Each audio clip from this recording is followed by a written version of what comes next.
सम्बलपुरी साहित्य परिषद बरगढ़ प्रति मास गोटे गोटे कार्यक्रम करुछन। गला बछर एटा आरंभ होइछे। गोटे मास थी जेते कवि लेखक मानकर जन्मदिन थिबा सेमानकु गोटे दिन ठोल करुछन, सेमानकर जन्मदिन मनाउछन। जेंता कि आज का जून मासे जन्म होइथिबार सम्बलपुरी साहित्यक मानकर गोटे तांकर गोटे समावेश होइथिला आमर लू नाटक आश्रम थी। ये कार्यक्रम रा ना देइछन सम्बलपुरी साहित्य परिषद।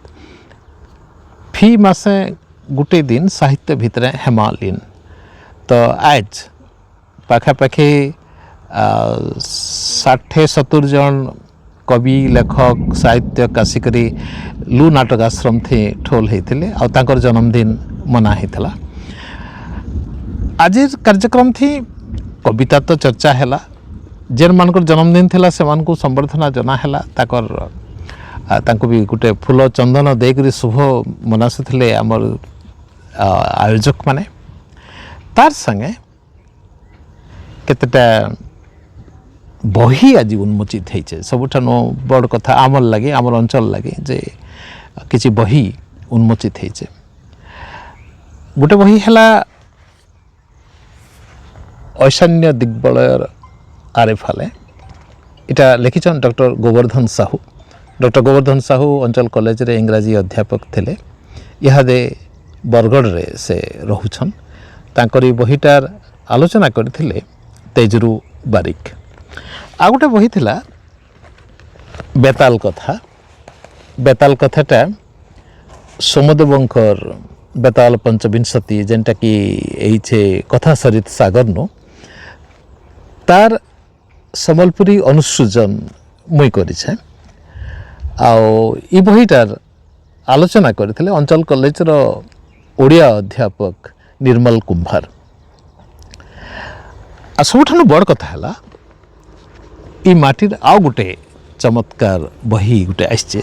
स्वर्गीय बहाल रो कवि कृष्णचंद्र मल्लिकर स्वर्गीय फुलर आज उन्मोचन होइथिला।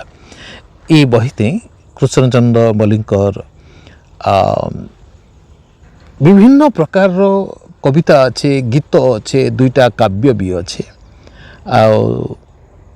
ई बहीटा पाठक मानकर हाथ के आयले से माने बहुत आदर करबे बोली करी हमें आशा करछुं। तो आउ गोटे जोड़े बहीर इन होइछे उन्मोचन भी आज होइछे। पाखापाखि अन्य बंधु मान को जेन माने आइसथिले साहित्यिक बंधु पदमपुर शहर रूपे आइसथिले देखले पाखापाखि 80-90 जनकर गोटे समावेश होइथिला आज आमर नाटक आश्रम थी। सकाळु 10 बजे नु आरंभ हे करी पाखापाखि 4 बजे तक ई आलोचना माने चलीछे। आलोचना होइछे, कविता पाठ होइछे, संबर्धना माने जना होइछे। जेन माने कि कलापटा साहित्य करूछन, एकपदी साहित्य करूछन, सेमानकु संबर्धना जना होइछे।